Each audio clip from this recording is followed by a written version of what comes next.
ब्राह्मण प्रत्याशी ने छोड़ी बसपा, लगाए बड़े आरोप। जी हाँ दोस्तों, आपने बिल्कुल सही सुना। मैं हूं पराग महेंद्र, आप देख रहे हैं नेशनल चौपाल, जहां पर बहुजन समाज पार्टी अपने हार के तमाम कारणों की समीक्षा लगातार बैठक के करते हुए दिखाई दे रही है। ऐसे में अब राजनीतिक उठापटक भी बसपा में देखी जा रही है।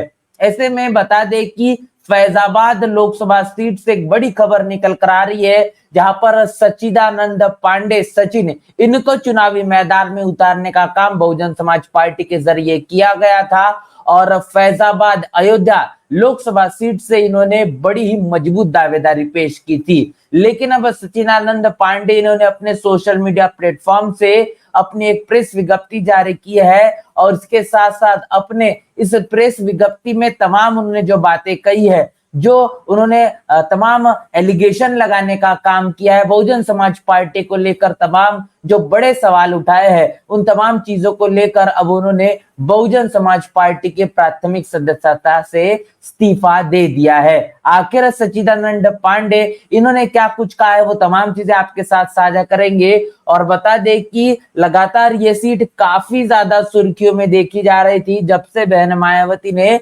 सच्चिदानंद पांडे इनको चुनावी मैदान में उतारा था। तब से लगातार इनके जरिए जो चुनाव प्रचार किया जा रहा था वो सुर्खियों में देखने को मिल रहा था। गांव कस्बों इलाकों में लगातार सच्चिदानंद पांडे बहुजन समाज पार्टी के हाथी को लोगों के बीच में ले जाते हुए नजर आए और जिस तरीके से उनकी एक मजबूत दावेदारी देखी गई। लेकिन अब उन्होंने एक अपना बड़ा इस्तीफा यहाँ पर दे दिया है और तमाम चीजें अपने इस्तीफे में लिखा है।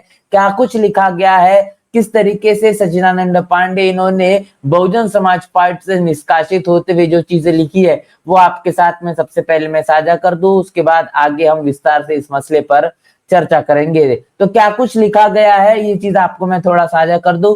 सच्चिदानंद पांडे इनका कहना है कि मुझे कहते हुए काफी ज्यादा कष्ट हो रहा है कि बहुजन समाज पार्टी का जो जमीनी स्तर पर न तो कोई संगठन है और न ही कोई कैडर काम कर रहा है। तो यहाँ पर सबसे बड़ी बात सच्चिदानंद पांडे इनके जरिए की गई है कि बहुजन समाज पार्टी जिस तरीके से वर्तमान स्थिति में बनी हुई है उसके मुताबिक इसके पास में जमीनी स्तर पर कोई संगठन नहीं है और न ही किसी तरीके का कैडर काम करता दिखाई दे रहा है। अयोध्या की बात करा जाए तो अयोध्या में बसपा के महज एक या दो तीन ही लोग सिमट कर रह गई है, जिसमें उनके माध्यम से ही कहीं ना कहीं अब चुनावी मैदान में दमदारी दिखाई जाती है या फिर कहने कि उनके माध्यम से ही प्रत्याशी को चुनावी मैदान में भेजा जाता है।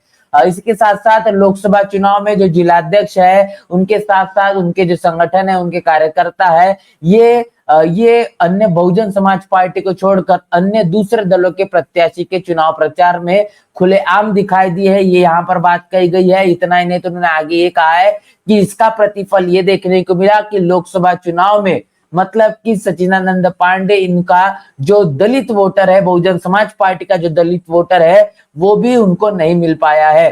उन्होंने ये भी कहा है कि जो प्रदेश अध्यक्ष है, इसके साथ साथ जिलाध्यक्ष है, उनको अपने बूथ पर भी बहुजन समाज पार्टी के को वोट नहीं दिला पाए हैं। इसके साथ साथ संपूर्ण रूप से नाकाबिल यहाँ पर साबित हुआ है। जाति के नामों पर और पैसों के लालच में अपना जमीर और बहुजन समाज पार्टी के मूवमेंट को बेचने का काम किया गया है, ये भी सच्चिदानंद पांडे इनका कहना है। आखिरकार उन्होंने ये भी कह डाला कि जिला के संगठन में जो बिकाऊ व्यवहार है उसे लेकर प्रदेश और राष्ट्रीय नेतृत्व को दूरभाष के जरिए बार बार ये अवगत कराने का काम किया गया, लेकिन कोई कार्रवाई बिल्कुल भी होती हुई दिखाई नहीं दी, जिसके कारण साफ तौर पर यह प्रतीत होता है कि बहुजन समाज पार्टी या बाबा साहब की मूवमेंट से और मान्यवर कांशीराम के मूवमेंट से पूरी तरीके से भटक चुकी है और इससे दलित शोषित जो है, जो पीड़ित समाज है, उनकी उत्थान की लड़ाई में हमकी अभी बहुजन समाज पार्टी की जो दिलचस्पी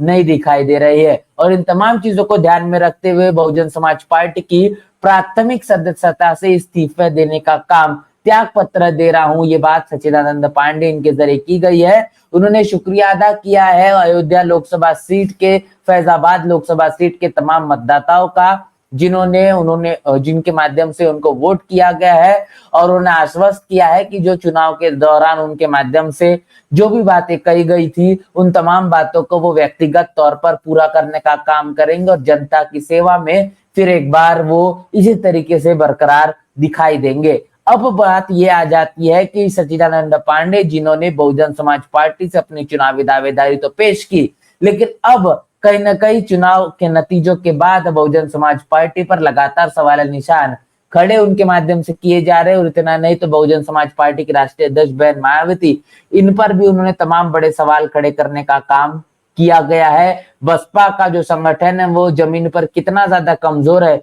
इसको लेकर भी उन्होंने तमाम बातें कही है।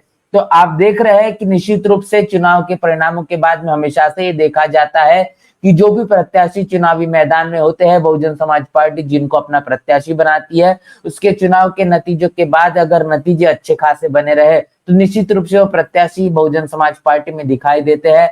लेकिन चुनाव के नतीजे उम्मीद के मुताबिक नहीं देखे गए तो तमाम जो प्रत्याशी है वो बसपा के खेमे में खास तौर पर दिखाई नहीं देते। और उसी प्रकार सच्चिदानंद पांडे ये भी इसी तरीके से इनकी प्रतिक्रिया देखे जा रहे हैं, जिन्होंने कहीं ना कहीं पूरी तरीके से बहुजन समाज पार्टी को ही यहाँ पर गुनहगार साबित करने का काम किया, जिन्होंने संगठन से लेकर तो प्रदेश अध्यक्ष और तमाम तरीके से जिलाध्यक्ष की जो पूरी की पूरी कमेटी, इस पर भी सवाल निशान खड़े करने का काम किया गया है। अगर इनकी बातों को सच भी मान लिया जाए थोड़े बहुत पैमाने पर, तो निश्चित रूप से अगर ऐसा है तो बहुजन समाज पार्टी को तमाम इन चीजों पर विशेष रूप से ध्यान देना चाहिए और संगठन में एक सही तरीके से सकारात्मक बदलाव के आधार पर अपनी रणनीतियों में भी एक निश्चित रूप से बदलाव लाना होगा। तब जाके ही जो परिणाम उम्मीदों के आधार पर होना चाहिए वो परिणाम देखे जाएंगे। तो यहाँ पर बहुजन समाज पार्टी से फैजाबाद लोकसभा सीट से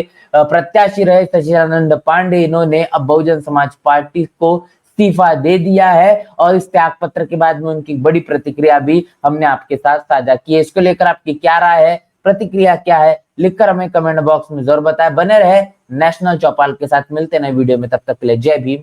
नेशनल चौपाल लगातार मनुवादी ताकतों के खिलाफ काम कर रहा है और काम करते रहेगा।